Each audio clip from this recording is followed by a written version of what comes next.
ദൈവതിരുനാമത്തിന് മഹത്വം ഉണ്ടാകട്ടെ.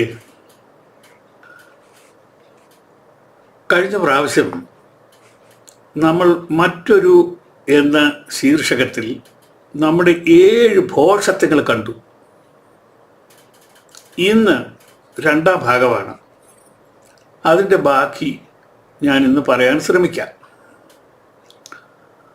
അന്ന് നമ്മൾ ചിന്തിച്ചത് അന്യഭാഷയുടെ അസാംഗത്യം, 2 അശുദ്ധമായത് തിന്നരുത്, 3 കിഴക്കിൻ്റെ പ്രാധാന്യം, 4 ലിംഗഭേദമില്ലാതുള്ള വിവാഹം ബ്ലെസ്സിങ്, 5 കർത്തൃപ്രാർത്ഥനയ്ക്കുള്ള പ്രാധാന്യം, 6 രക്ഷ ഒരിക്കൽ പ്രാപിച്ചാൽ പിന്നെ അത് നഷ്ടമാകുകയില്ല എന്നുള്ള മിഥ്യ,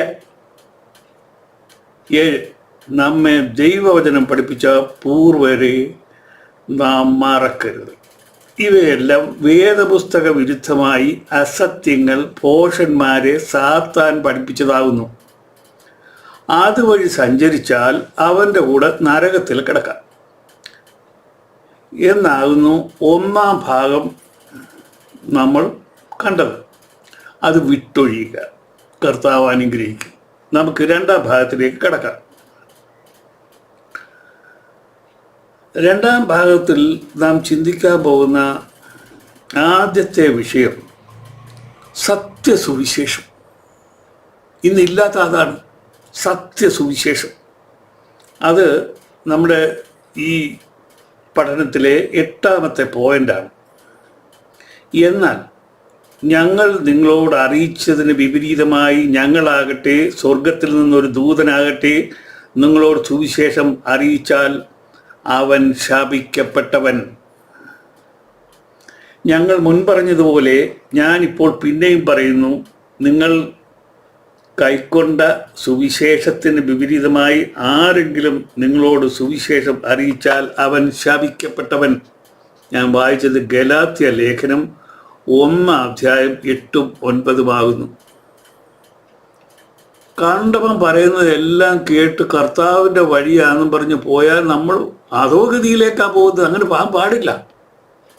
ഞാൻ മുൻ വിവരിച്ച ഓരോരോ വേദവിപരീതം പ്രചരിപ്പിച്ചവരും വിശ്വസിച്ച നിങ്ങളും ദൈവകോപത്തിന് പാത്രവും ശപിക്കപ്പെട്ടവരുമാകുന്നു. വിശുദ്ധ വേദപുസ്തകത്തെക്കുറിച്ച് നിങ്ങൾ എന്താകുന്നു ചിന്തിക്കരുത്.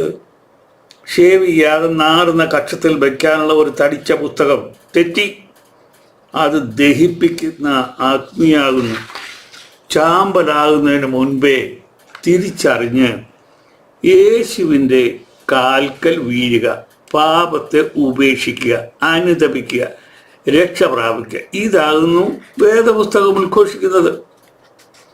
നീ ആരാകുന്നെന്ന് സൂക്ഷിച്ചു നോക്കുക. ശപിക്കപ്പെട്ട ഉപേക്ഷിക്കപ്പെട്ട ഒരു പുഴു, അല്ലാതെ പോപ്പും കാതോലിക്കായും ഒന്നുമല്ല. അത് പിശാച് തന്ന വ്യാജ സ്ഥാനമാണ്. നമ്മിൽ കുടികൊള്ളുന്ന ഭോഷ്ക്, വ്യാജം എല്ലാം ഉപേക്ഷിക്കണം. നാം നീതിയുടെ നിറകുടമായ യേശുവിനെ അനുകരിക്കുവാൻ ശ്രമിക്കണം. അതാകുന്നു അനുസരണം. 9 നമ്മുടെ യാഗപീഠം. കർത്താവെ, ഈ ഡോക്ടറേറ്റ് എടുത്തോണ്ട് നടക്കുന്നവന്മാരൊക്കെ എന്തുവാ ധരിച്ചു വച്ചേക്കുന്ന യാഗപീഠത്തെക്കുറിച്ച്? ഇത് നിങ്ങളത് ശ്രദ്ധിക്കണമേ. കൂടാരത്തിൽ ശുശ്രൂഷിക്കുന്നവർക്ക് അഹോവൃത്തി കഴിപ്പാൻ അവകാശമില്ലാത്ത ഒരു യാഗപീഠം നമുക്കുണ്ട്. ഞാനല്ല പറയുന്നത്. എബ്രായർ ലേഖനം 13:10 പൗലോസ് അപ്പോസ്തലൻ ഉദ്ഘോഷിക്കുകയാണ്. കൂടാരത്തിൽ ശുശ്രൂഷിക്കുന്നവർക്ക് അഹോവൃത്തി കഴിപ്പാൻ അവകാശമില്ലാത്ത ഒരു യാഗപീഠം നമുക്കുണ്ട്. മഹാപുരോഹിതൻ പാപപരിഹാരമായി രക്തം വിശുദ്ധ മന്ദിരത്തിലേക്ക് കൊണ്ടുപോകുന്ന മൃഗങ്ങളുടെ ഉടൽ പാളയത്തിന് പുറത്ത് വെച്ച് ചുട്ടുകളയുന്നു. പാളയത്തിന് പുറത്ത് വെച്ച്, കേട്ടിട്ടുണ്ടോ? അങ്ങനെ യേശുവും സ്വന്തം രക്തത്താൽ ജനത്തെ വിശുദ്ധീകരിക്കേണ്ടതിന് നഗരവാതിലിന് പുറത്തു വച്ച് കഷ്ടമനുഭവിച്ചു. ആകയാൽ നാം അവൻ്റെ നിന്ന ചുമന്നുകൊണ്ട് പാളയത്തിന് പുറത്ത് അവൻ്റെ അടുക്കൽ ചെല്ലുക. ഇവിടെ നമുക്ക് നിലനിൽക്കുന്ന നഗരമില്ലല്ലോ, വരുവാനുള്ള അത്രേ നാം അന്വേഷിക്കുന്നത്. അതുകൊണ്ട് അവൻ മുഖാന്തരം നാം ദൈവത്തിന് അവൻ്റെ നാമത്തെ ഏറ്റുപറയുന്ന ആധരഫലം എന്ന സ്തോത്രയാഗം ഇടവിടാതെ അർപ്പിപ്പീൻ. ഞാൻ വായിക്കുന്നത് എബ്രായർ 13-10 മുതൽ 16 വരെയാണ്. നന്മ ചെയ്യുവാനും കൂട്ടായ്മ കാണിപ്പാനും മറക്കരുത്. ഈ വക യാഗത്താലല്ലോ ദൈവം പ്രസാദിക്കുന്നത്. കൊന്ന മൃഗത്തിൻ്റെ ഉടലും പണ്ടവും പാളയത്തിന് പുറത്തു കളയും. അത് നിന്ദ്യമാകുന്നു. ആ വാക്ക് ശ്രദ്ധിക്കണമേ, നിന്ദ്യം. കൊല്ലുന്നതിന് മുമ്പ് നഗരവാതിന് പുറത്തു വച്ച് നമ്മുടെ കർത്താവിനെ അവർ കഷ്ടം അനുഭവിപ്പിച്ചു.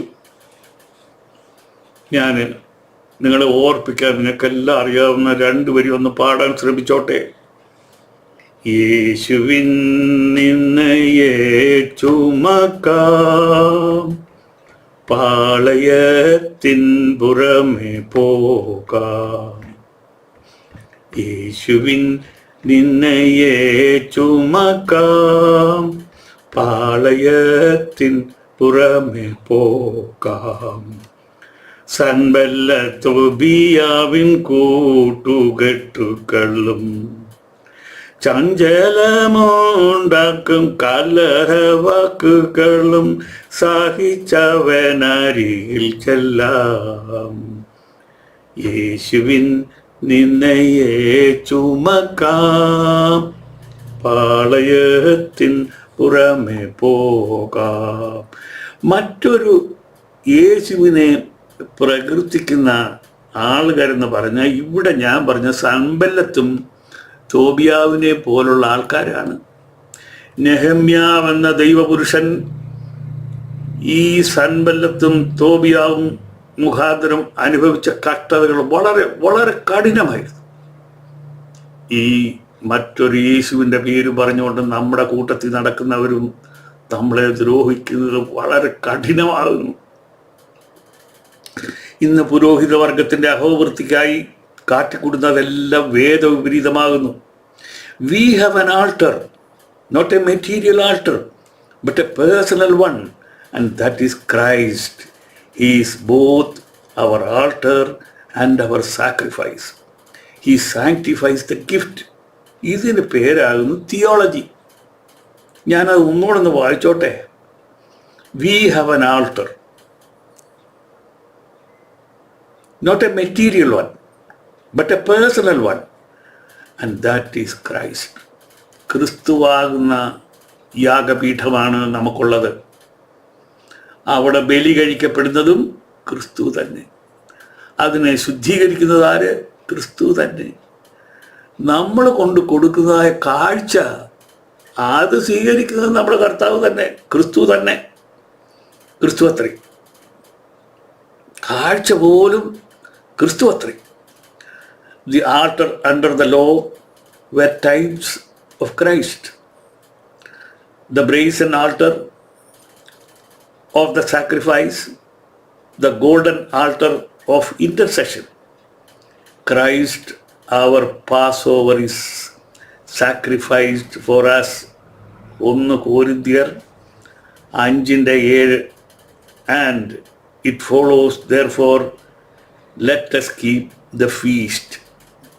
നിങ്ങൾ പുളിപ്പില്ലാത്തവരായിരിക്കാൻ തക്കവണ്ണം പുതിയ പിണ്ടമാകേണ്ടതിന് പഴയ പുളിമാവിനെ നീക്കിക്കളവീൻ. പൗലോസപ്പോസ്തലൻ നമ്മളോട് പറയുക. നമ്മുടെ പെസഹ കുഞ്ഞാടും അറുക്കപ്പെട്ടിരിക്കുന്നു, ക്രിസ്തു തന്നെ. ആകയാൽ നാം പഴയ പുളിമാവ് കൊണ്ടല്ല, തിന്മയും ദുഷ്ടതയുമായ പുളിമാവ് കൊണ്ടല്ല, സ്വച്ഛതയും സത്യവുമായ പുളിപ്പില്ലായ്മ കൊണ്ട് തന്നെ ഉത്സവം ആചരിക്കാം. കർത്താവേ സ്തോത്രം. ഇതൊന്നും നമ്മൾ അനുസരിക്കില്ലെന്ന് കർത്താവിനറിയാം. ഞായറാഴ്ച നാം ആചരിക്കേണ്ടത് നമ്മുടെ കർത്താവിൻ്റെ ഓർമ്മ കുർബാനയാകുന്നു. ഞാനിത് പല പ്രാവശ്യം പറഞ്ഞു. യേശു തമ്പുരാൻ പറഞ്ഞു, ഞാൻ വരുവോളം എൻ്റെ ഓർമ്മയ്ക്കായിട്ട് ഇത് ചെയ്യുവീൻ. ഓർമ്മ കുർബാന. പഴയ പുളിമാവ് കൊണ്ടല്ല, തിന്മയും ദുഷ്ടതയുമായ പുളിമാവ് കൊണ്ടുമല്ല, സ്വച്ഛതയും സത്യവുമായ പുളിപ്പില്ലായ്മ കൊണ്ട് തന്നെ ഉത്സവം ആചരിക്കുക. സർപ്പസന്ധതയോട് ഇതെങ്ങനെ പറഞ്ഞ് ഫലിപ്പിക്കും എനിക്കറിയില്ല, എങ്കിലും ഞാൻ ശ്രമിക്കുക. In this context, if I open my mouth, you will become mad. St. Thomas Christians were safe and sound in India until the devil St. Gregorios Abda Jalil arrived in Kerala in 1665 to split the existing Christians and make them all sinners of the first order as directed by the devil. അദ്ദേഹം കണ്ടത് കുറെ കറുത്ത ബുദ്ധിശൂന്യർ പൊന്നും പണവും കൊടുത്ത് പേരും പെരുമയും സമ്പാദിക്കാൻ കാത്തിരിക്കുന്ന മനുഷ്യ കോലങ്ങൾ. എനിക്കും എൻ്റെ മകനും എൻ്റെ കൊച്ചുമകനും ശവലിയാർ സ്ഥാനം തരിക, ഞാൻ സ്വർണം തരാം, അവിടുത്തെ ദാസനായിരിക്കാം, അവിടുത്തെ കൈയല്ല കാല് വരെ ഞാൻ മുത്താം. അവൻ പറഞ്ഞത് ഇവനും ഇവൻ പറഞ്ഞത് അവനും മനസ്സിലായില്ല, കാരണം സുറിയാനിയിലാണ് പറഞ്ഞത്. പക്ഷെ കാര്യം നടന്നു. സ്നേഹിത, നീ വിശുദ്ധനായിരുന്നു, അവൻ്റെ വെളുത്ത തൊലി വിഷമായിരുന്നു. നീ കർത്താവിന് പ്രിയനായിരുന്നു, അവൻ നിഷിദ്ധനായിരുന്നു. ഇത്ര നാളിനിടയിൽ കർത്താവിൻ്റെ ദാസനായ ഒരു ശവലിയാരെ നിങ്ങൾ ഇതുവരെ കണ്ടുവോ? So many rejected beliefs were forced upon the Indians. Out of that, one only is the earlier mentioned leaven, pulippa. Leaven means sin. All the sins of all believers have been sacrificed by our Savior in the cross in Calvary. The leaven is taken away from us. We are pure and true Christians, eligible to be disciples of Jesus. Whereas this person followed the principle of the Jews. Jews did not believe in Messiah. They are still Jews and follow the teachings of Jews. We are not Jews. We are children of God. We are a purchase of God. Mind you, that's coming. In the Orthodox Church, they follow a couple of taxas. They are copy of the leaven. If we follow the teachings of Paul, we shall not touch 3 abominations of desolation. One is the altar, the second is the taxa, and the third is the leaven, pulippa. Our altar is in heaven. On earth we have no altar. If we say that the so-called make-believe priest will be without any job, therefore they are holding on to the earthly altar. The other thing is the leaven. It is nothing but sin. ആകയാൽ നാം പഴയ പുളിമാവ് കൊണ്ടല്ല, തിന്മയും ദുഷ്ടതയുമായ പുളിമാവ് കൊണ്ടുമല്ല, സ്വച്ഛതയും സത്യവുമായ പുളിപ്പില്ലായ്മ കൊണ്ട് തന്നെ ഉത്സവം ആചരിക്കാം. When Jesus was removed the sin from us, from where are these people bringing this leaven again? I am asking you, means children of vipers. When John the Baptist uttered the word children of vipers, nobody followed. It is because you did not read my latent thumb impression of God.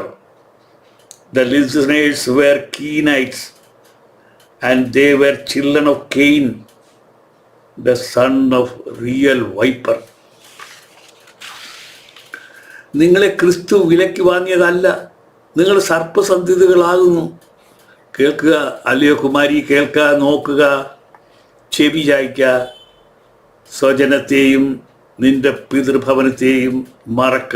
സങ്കീർത്തനം 45:10 യേശു വിളിക്കുന്നു, നീ തിരിച്ചു വരിക, we have an alter in heaven.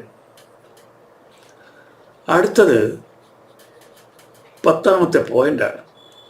വെള്ളി എനിക്കുള്ളത്, പൊന്നും എനിക്കുള്ളത് എന്ന് സൈന്യങ്ങളുടെ യഹോവയുടെ അരുളപ്പാട്. ഹഗായി 2:8.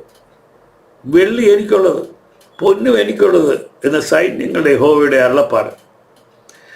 417 പ്രാവശ്യം വിശുദ്ധ വേദപുസ്തകം സ്വർണത്തെക്കുറിച്ച് പറയുന്നു. പെന്തക്കോസ്റ്റുകാരൻ അത് വർജ്യം. പക്ഷേ സ്ത്രീയുടെ മിന്ന് വിലപ്പെട്ടതാണ്. വിദ്വാൻ കുട്ടി എന്ന മഹാൻ മിന്ന് വാങ്ങി വിറ്റ് ചീനിയും ബത്തിയും വാങ്ങി തിന്ന് സ്തോത്രം പാടി പിരിച്ചുപോയി. അവിടെ മിന്ന് പോയി. വേദപുസ്തകത്തിൽ സ്വർണം പരിശുദ്ധിയെയും ആത്മീയ വളർച്ചയെയും കാണിക്കുന്നു. വെളിപാടിൽ ദൈവത്തിൻ്റെ സ്വഭാവത്തെ കാണിക്കുന്നു. കാരണം it is noblest and incorruptible. ഈ ഗോൾഡിനെ മാത്രമാണ് നോബിൾ മെറ്റൽ എന്ന് വിളിക്കുന്നത്. ഇസ്രായേൽ മക്കൾ മോശയുടെ വചനം അനുസരിച്ച് മിസ്രൈമ്യരോട് വെള്ളിയാഭരണങ്ങളും പൊന്നിയാഭരണങ്ങളും വസ്ത്രങ്ങളും ചോദിച്ചു. യഹോവ മിസ്രൈമ്യർക്ക് ജനത്തോട് കൃപ തോന്നിച്ചത് കൊണ്ട് അവർ ചോദിച്ചതെല്ലാം അവർക്ക് കൊടുത്തു. അങ്ങനെ അവർ മിസ്രൈമ്യരെ കൊള്ളയിട്ടു. Spoiled. What does it mean? അവർക്കുള്ള സകല സമ്പത്തും ഇങ്ങ് അടിച്ചുകൊണ്ട് പോരുന്നു. അത് കർത്താവ് അവരെ പ്രേരിപ്പിച്ചു എന്നുള്ളതാണ് ഇതിനകത്ത് ഏറ്റവും രസകരമായ ഭാഗം. കർത്താവാണ് പറഞ്ഞത്, നിങ്ങൾ അവരോട് വാങ്ങി സ്വർണവും വെള്ളിയും വസ്ത്രമൊക്കെ വാങ്ങിച്ചു എന്ന് പറഞ്ഞു. ഇവിടെ ഇവർ ഇത്രയും വാരിക്കോരി കൊടുത്തതിനകത്ത് ഒരു സത്യം മറഞ്ഞു കിടക്കുന്നു. എന്താണെന്നറിയോ? ദൈവത്തിൻ്റെ ജ്ഞാനവും ദൈവത്തിൻ്റെ ശക്തിയുമായ ക്രിസ്തു ഒരു കാര്യം അവിടെ ചെയ്തു. എല്ലാ മിസ്രൈമ്യ വീട്ടിലും ആദ്യജാതനെ കുളിപ്പിച്ച് കിടത്തിയിരിക്കുന്നു. എന്തൊരു ദൃശ്യമാണ് അത്! നിങ്ങളുടെ വീട്ടിൽ നിങ്ങളുടെ ആദ്യജാതനായ മകനെ കുളിപ്പിച്ച് കിടത്തിയിരിക്കുമ്പോൾ ഒരാൾ വന്നിച്ച് എന്തെങ്കിലും ചോദിച്ചാൽ അത് എണ്ണാനും അതിനെപ്പറ്റി തർക്കിക്കാനും ഒന്നുമല്ല, എടുത്തങ്ങ് എറിഞ്ഞുകളെ. Because we have become mad. എന്തുവായി പറയുന്നത്? നമ്മുടെ കുഞ്ഞു പോയി, പിന്നെ ഈ കുത്ത എന്തിനാ? ആമാടപ്പെട്ടിയോടെ എടുത്ത് വാഴച്ചുവട്ടിലോട്ട് എറിഞ്ഞു കൊടുത്തു. ഓരോ കുടുംബിനി അതാകുന്നു കഴുതക്കെടുക്കാൻ വഹിയാതെ വണ്ണം വെള്ളിയും സ്വർണവും യാക്കോബിൻ്റെ സന്തതികൾ വാരിക്കൂട്ടി കൊണ്ടുവന്നത്. രമശേഷിൽ നിന്ന് അവർ തിരിച്ചപ്പോൾ അവരുടെ മൃഗവാഹനത്തിന് എടുക്കാൻ വയ്യാത്ത അത്രയും സ്വർണവും വെള്ളിയും നല്ല ഒന്നാന്തരം ഉടുപ്പുകളും എല്ലാം ഉണ്ടായിരുന്നു. തേനിനേക്കാളും തേൻകട്ടയേക്കാളും മാധുര്യമുള്ളതാകുന്നു ദൈവവചനം എന്ന് പറഞ്ഞാൽ തേനും തേൻകട്ടയും ചാണകക്കുഴിയിലേക്ക് വലിച്ചെറിയുക എന്നല്ല അർത്ഥം. വചനം തേനും തേൻകട്ടയും കളയുക, വചനം മാത്രം ആഹരിക്കുക എന്നല്ല പത്രോസ് പറഞ്ഞത്. നിങ്ങളുടെ അലങ്കാരം തലമുടി പിന്നുന്നതും പൊന്നണിയുന്നതും വസ്ത്രം ധരിക്കുന്നതും ഇങ്ങനെ പുറമേ ഉള്ളതല്ല. സൗമ്യതയും സാവധാനതയുമുള്ള മനസ്സ് എന്ന അക്ഷയഭൂഷണമായ ഹൃദയത്തിൻ്റെ ഗൂഢ മനുഷ്യൻ തന്നെ ആയിരിക്കണം. അത് ദൈവസന്നിധിയിൽ വിലയേറിയതാകുന്നു. ഇങ്ങനെയല്ലോ പണ്ട് ദൈവത്തിൽ പ്രത്യാശ വച്ചിരുന്ന വിശുദ്ധ സ്ത്രീകൾ തങ്ങളെ തന്നെ അലങ്കരിച്ച് ഭർത്താക്കന്മാർക്ക് കീഴടങ്ങിയിരുന്നത് എന്ന് പറഞ്ഞാൽ, ബാഹ്യമായ അലങ്കാരത്തെക്കാൾ ആന്തരിക അലങ്കാരം നല്ലത്. സൗമ്യതയും സാവധാനതയുമുള്ള മനസ്സ് എന്ന അക്ഷയഭൂഷണമായ ഹൃദയത്തിൻ്റെ ഗൂഢ മനുഷ്യൻ തന്നെ ആയിരിക്കണം. അത് ദൈവസന്നിധിയിൽ വിലയേറിയതാകുന്നു. സ്വർണം ധരിക്കരുത് എന്നല്ല ഈ പറഞ്ഞതിൻ്റെ അർത്ഥം. അക്ഷരം കൊല്ലുന്നു, ആത്മാവ് ജീവിപ്പിക്കുന്നു. 1900 ശേഷം നല്ല കുടുംബങ്ങളിൽ നിന്ന് തുരത്തപ്പെട്ട നിന്റെ കയ്യിൽ സ്വർണവും വെള്ളിയും എവിടുന്ന് വന്നു? എനിക്കില്ല, അതുകൊണ്ട് നിനക്കും വേണ്ട. ഉള്ളത് ദൈവവേലയ്ക്ക് ഉതകുവാൻ എൻ്റെ കയ്യിൽ തരിക, ഞാൻ അറുമാദിക്കട്ടെ എന്ന് പറഞ്ഞല്ലയോ ഈ മിന്ന് വരെ നീ വാങ്ങിയത്? സ്വർണവും വെള്ളിയും നിരാകരിക്കുന്നവനെ വസ്ത്രം എന്തുകൊണ്ട് നിരാകരിച്ചില്ല? യേശു ധരിച്ച വസ്ത്രം പൊന്നിനേക്കാളും വെള്ളിയേക്കാളും വിലമതിക്കുന്നതായിരുന്നു. പ്രിയ മാതാവ് കുഞ്ഞിന് തൻ്റെ കൈകളാൽ മേൽ തൊട്ടടിയോളം കൂട്ടിച്ചേർപ്പില്ലാതെ ഉണ്ടാക്കിയ വസ്ത്രം കുരിശിൽ തൂക്കിക്കൊല്ലുന്നതിന് മുൻപ് നാം ഈ വസ്ത്രം കണ്ടുവോ? യേശുവിൻ്റെ താഴാഴ്മയായിരുന്നില്ലേ അദ്ദേഹത്തിൻ്റെ ആഭരണം? അക്ഷരം കൊല്ലുന്നു, ആത്മാവ് ജീവിപ്പിക്കുന്നു. ഇങ്ങനെയല്ലോ പണ്ട് ദൈവത്തിൽ പ്രത്യാശ വച്ചിരുന്ന വിശുദ്ധ സ്ത്രീകൾ തങ്ങളെ തന്നെ അലങ്കരിച്ചു. ഭർത്താക്കന്മാർക്ക് കീഴടങ്ങിയിരുന്നത് ഭർത്താവിന് കീഴടങ്ങിയിരിക്കുന്നത് ഒരു അലങ്കാരമാകുന്നു. വിശുദ്ധ സ്ത്രീകൾക്ക് എന്നാൽ 3 തോറ്റ് ഡോക്ടറേറ്റും എടുത്ത് ഭർത്താവിനേക്കാൾ കൽപ്പനയിലെങ്കിലും ഭാര്യ പ്രസവിക്കുന്നത് മോശമല്ല. അവൾക്കറിയാം അവൾ പ്രസവിക്കുന്നത് മോശമല്ല. God is the creator of gold and silver. All in all, the purity of your thoughts and your good intentions matter more than whether you wear jewelry or not. ഈ ആഭരണങ്ങൾ ധരിക്കുകയോ ധരിക്കാതിരിക്കുകയോ ചെയ്യാം, അതിനകത്ത് യാതൊരു കാര്യവും ഇല്ല. എന്നാൽ നമ്മുടെ പെരുമാറ്റം അത് യേശുക്രിസ്തുവിനെ ചുറ്റിപ്പറ്റിയുള്ളതായിരിക്കും. അടുത്ത പോയിന്റ് 11ാമത്തെ പോയിന്റാണ്. ദേവാലയത്തിൽ സ്ത്രീ നിൽക്കേണ്ടത് പുരുഷന്റെ ഇടത്തോ വലത്തോ. ശലോമോന്റെ ദേവാലയം മുതൽ അവർ ആദരിക്കപ്പെടുന്നത് കൊണ്ട് വലത്ത് ഭാഗത്ത് നിൽക്കണം. മറ്റൊരു യേശു അത് ഇടതുവശത്താക്കി. അത് ഞാൻ ഒരിക്കൽ ദൈവത്തിൻ്റെ മഹാകരുണ കൊണ്ട് കീഴിലെന്ന സ്ഥലത്ത് ഒരു മനോഹരമായ ദേവാലയം പണിയുന്നതിന് എനിക്ക് അവസരം കിട്ടി. അത് ഫിനാൻസ് ചെയ്ത് ആരാന്നറിയാവോ? യേശുബ്രാൻ. ഞാൻ എൻ്റെ സഭയെ പണിയും. ആ ദേവാലയത്തിൻ്റെ പേര് മൈ ചർച്ച് എന്നാ, എൻ്റെ സഭയെന്നാ. അവിടെ ഒരു പെന്തക്കോസ്ത് വിഭാഗത്തിൽപ്പെട്ട ആൾക്കാർ വന്നിട്ട് ഞങ്ങളും ഇവിടെ ആരാധിച്ചോട്ടെ എന്ന് ചോദിച്ചു. ഞങ്ങൾ പറഞ്ഞു ഇത് ദേവാലയമാണ്, ആർക്ക് വേണമെങ്കിലും ആരാധിക്കാം, വരിക. വന്നു. അപ്പോൾ നമ്മുടെ ആ പഴക്കം, അതായത് സ്ത്രീകൾ നമ്മുടെ വലതുവശത്തെന്നുള്ളത് അവരങ്ങ് മാറ്റി. ഈ മറ്റൊരു യേശു ഉണ്ടല്ലോ, പഴയതെല്ലാം അങ്ങ് മാറ്റിക്കളയും.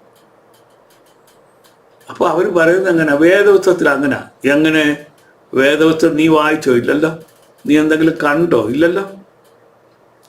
അല്ല, അത് ഞങ്ങൾ അങ്ങനെ ചെയ്യാൻ കാരണം എന്താണെന്ന് വെച്ചാൽ, ഇടതുവശത്തു നിന്ന് പുരുഷൻ വലത്തോട്ട് നോക്കുന്നവരുടെ സ്ത്രീകളുടെ മാറ് കാണും. ചോ എടാ മഹാഭാവി, നീ എന്തിനാടാ പള്ളി വന്നത്? നമ്മുടെ അമ്മയ്ക്ക് മാറില്ലയോ? അതുകൊണ്ടല്ലയോ ഞാൻ കുടിച്ചു വളർന്നത്? എൻ്റെ ഭാര്യയ്ക്ക് മാറില്ലയോ? അതുകൊണ്ടല്ലയോ എൻ്റെ കുഞ്ഞുങ്ങൾ കുടിച്ചു വളർന്നത്? എൻ്റെ മകൾക്ക് മാറില്ലയോ? അതുകൊണ്ടല്ലയോ അവിടെ കുഞ്ഞുങ്ങൾ കുടിച്ചു വളർന്നത്? കർത്താവ് സ്ത്രീകൾക്ക് കൊടുത്ത ഒരു വിലപ്പെട്ട നിധിയാണ്. ഇത് അനുഗ്രഹത്തോടുകൂടി സ്വീകരിച്ച് കർത്താവിനെ സ്തുതിക്കുന്നതിന് പകരം അത് ഒരു പാപകർമ്മമായിട്ട് കണ്ടു. എന്തുകൊണ്ടാണെന്നറിയാവും? മറ്റൊരു യേശുവാണ് ഇവരെ വളർത്തുന്നത്. മറ്റൊരു യേശുവാണ്. ഞാനത് കാണിച്ചുതരാം. വേദപുസ്തകത്തിൽ ഇല്ലെന്നാണ് അവർ പറയുന്നത്. അങ്ങനെ ഒരു കാര്യം വേദപുസ്തകത്തിൽ ഇല്ല. കാണിച്ചു തരാം. വലത്ത് ഭാഗത്ത് നിൽക്കണം. മറ്റൊരു യേശു അത് ഇടത്തുവശത്താക്കി. വേദപുസ്തകം എന്ത് പറയുന്നത് നോക്കുക. നീ നീതിയെ ഇഷ്ടപ്പെട്ടു, ദുഷ്ടതയെ ദ്വേഷിക്കുന്നു. അതുകൊണ്ട് ദൈവം, നിന്റെ ദൈവം തന്നെ നിന്റെ കൂട്ടുകാരിൽ പരമായി നിന്നെ ആനന്ദ തൈലം കൊണ്ട് അഭിഷേകം ചെയ്യുന്നു. ഈ സംസാരിക്കുന്നത് പിതാവായ ദൈവവും ക്രിസ്തുവിനെ കുറിച്ചുമാണ്. അത് മണവാളനായ ക്രിസ്തുവിനെ കുറിച്ചാണ് ഈ പറയുന്നത്. നിന്റെ വസ്ത്രമെല്ലാം മൂറി ചന്ദനവും ലവംഗവും കൊണ്ട് സുഗന്ധമായിരിക്കുന്നു. ദന്ത മന്ദിരങ്ങളിൽ നിന്ന് കമ്പിനാദം നിന്നെ സന്തോഷിപ്പിക്കുന്നു. അടുത്തതാണ് നിങ്ങൾ ശ്രദ്ധിക്കേണ്ടത്. നിന്റെ സ്ത്രീരത്നങ്ങളുടെ കൂട്ടത്തിൽ രാജകുമാരികളുണ്ട്. നിന്റെ വലത്ത് ഭാഗത്ത് രാജ്ഞി ഓഫീർ തങ്കം അണിഞ്ഞ് നിൽക്കുന്നു. ഹല്ലേലൂയ, ദൈവത്തിന് സ്തോത്രം. പുരുഷന്റെ വലത്ത് ഭാഗത്ത് അവൾ സ്വർണ്ണം അണിഞ്ഞു വെക്കുന്നു. ഓഫീർ തങ്കം എന്ന് പറഞ്ഞാൽ എന്താണെന്നറിയോ? Absolutely pure gold, 24 carrot. ഇത് വേദവസ്ഥല്ലേ ഞാൻ ഈ വായിച്ചത്? 45-ാം സങ്കീർത്തനം. നിന്റെ സ്ത്രീരത്നങ്ങളുടെ കൂട്ടത്തിൽ രാജകുമാരികളുണ്ട്. നിന്റെ വലത്ത് ഭാഗത്ത് രാജ്ഞി ഓഫീർ തങ്കം അണിഞ്ഞ് നിൽക്കുന്നു. നിങ്ങൾ വിവാഹ ശുശ്രൂഷ നടത്തുമ്പോൾ രാജകുമാരൻ രാജകുമാരിയുമാകുന്നു. അവൾ വിവാഹത്തിന് ഓഫീർ തങ്കം ധരിച്ചിരുന്നു. നമ്മൾ ഇത് കണ്ടതല്ലേ? 10-ാം വാക്യം, 45:10. അല്ലയോ കുമാരി, കേൾക്ക, നോക്കുക, ചെവി ചായ്ക്ക, സ്വജനത്തെയും നിന്റെ പിതൃഭവനത്തെയും മറക്ക. അപ്പോൾ രാജാവ് നിന്റെ സൗന്ദര്യത്തെ ആഗ്രഹിക്കും. അവൻ നിന്റെ നാഥനല്ലോ, നീ അവനെ നമസ്കരിച്ചു കൊള്ളുക. സങ്കീർത്തനം 45:7 മുതൽ 11 വരെയുള്ള വാക്യമാണ് ഞാൻ വായിച്ചത്. അതിൽ 9-ാം വാക്യം ഞാനൊന്ന് എടുത്തു പറയട്ടെ. Says, at your right hand is the royal bride in gold. At your right hand is the royal bride in gold. So it is the right side. Final answer. This psalm is an illustrious prophecy of Messiah the Prince. It is all over gospel and points at him only as a bridegroom espousing the church to himself. Christ, who calls himself the rose of Sharon and the lily of the valleys. ആ കാര്യം ഞാനൊന്ന് എടുത്തു പറഞ്ഞോട്ടെ.